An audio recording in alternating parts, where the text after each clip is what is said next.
Hello बच्चों।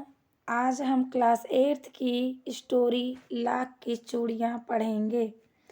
यह कहानी कामता नाथ की कहानी लाख की चूड़ियाँ शहरीकरण और औद्योगिकरण विकास से गाँव के उद्योग के खत्म होने के दुख को चित्रित करती है। यह कहानी रिश्ते नाते के प्यार में रचे बसे गाँव के सहज संबंधों में बिखराव और सांस्कृतिक नुकसान के आर्थिक कारणों को स्पष्ट करती है।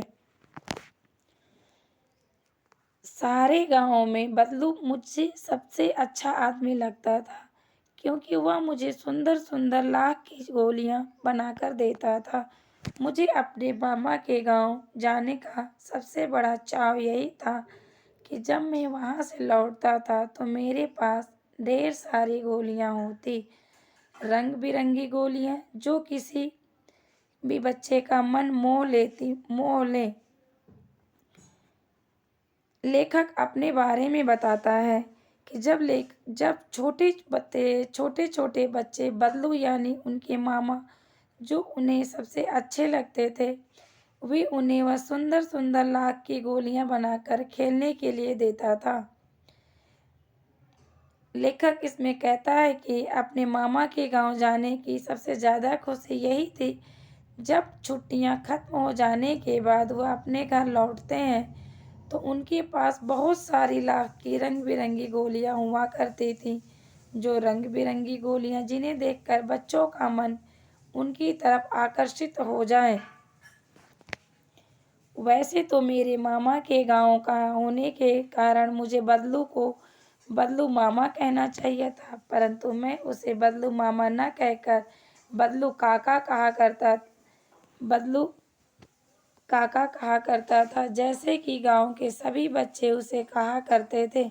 बदलू का मकान कुछ ऊंची पर बना था। मकान के सामने बड़ा सा सहन था, जिसमें एक पुराना नीम का वृक्ष लगा था। उसी के नीचे बैठकर बदलू अपना काम किया करता था। बगल में भट्टी दहकती रहती, जिसमें वह लाख को पिघलाया करता। जैसे कि रिश्ते में होता है कि माँ के गांव में रहने वाला जो व्यक्ति है, या तो वह नाना है, मामा है, परंतु लेखक बदलू को बदलू मामा न कहकर बदलू काका कहा करता था, क्योंकि गांव के अन्य बच्चे भी मामा को काका कहा करते थे। बदलू का मकान कुछ ऊंची पर बना था, थोड़ी ऊंचाई पर बना था। जहां पर वह जाते थे, उनके कार्य को देखते थे। वह किसी तरह लाख की चूड़ियां बनाते हैं, गोलियां बनाते हैं। उनको काम करते हुए देखना लेखक को बहुत अच्छा लगता है।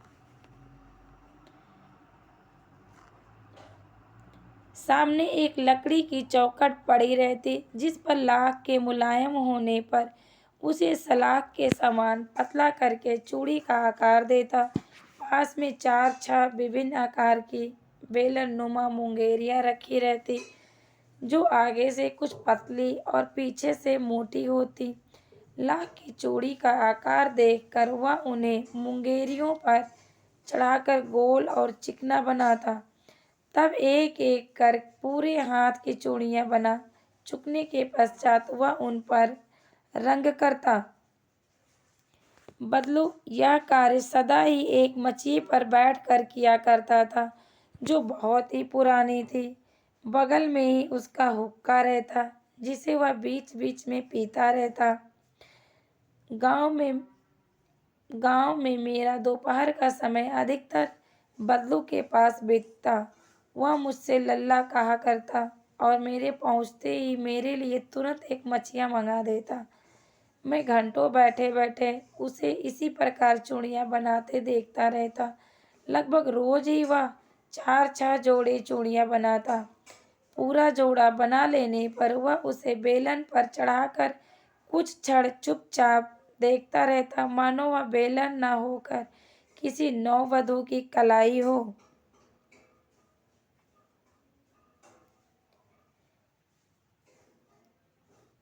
यहाँ पर यह बताया गया है कि बदलू मामा लाख की चूड़ियाँ किस तरह से बनाते थे।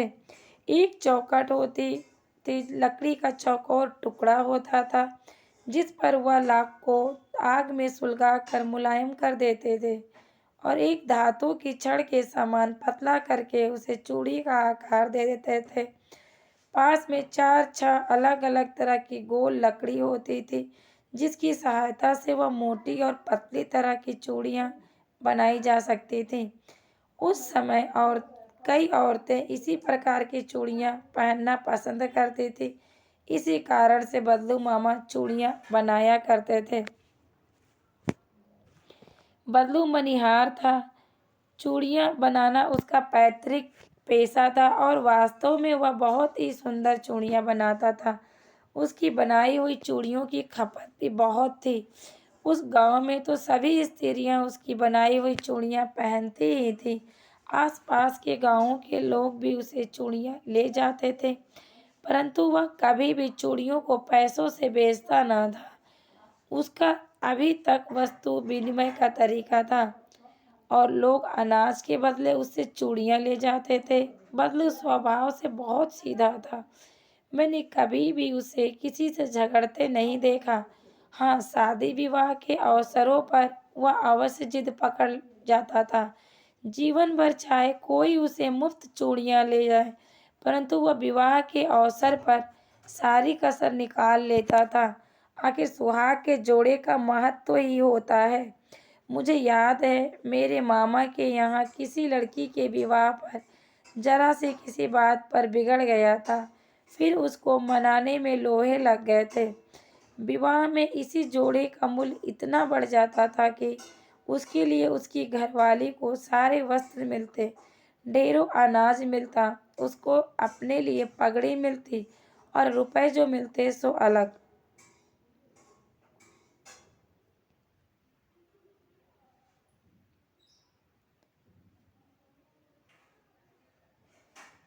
घंटों बीत जाते थे, समय ज़्यादा हो जाता, लेकिन लेखक ऐसे ही बैठा रहता, क्योंकि उनके काम करने का तरीका ही रोचक था।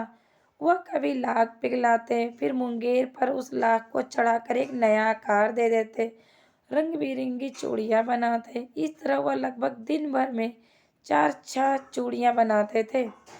देखा जाए तो यह बहुत मेहनत भरा काम था।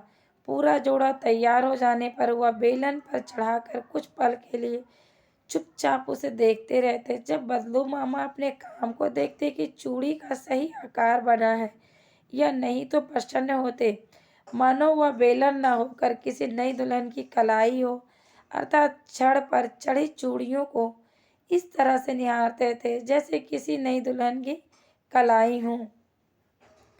जो चूड़ियाँ बनाता है उसे मनिहार कहा जाता है।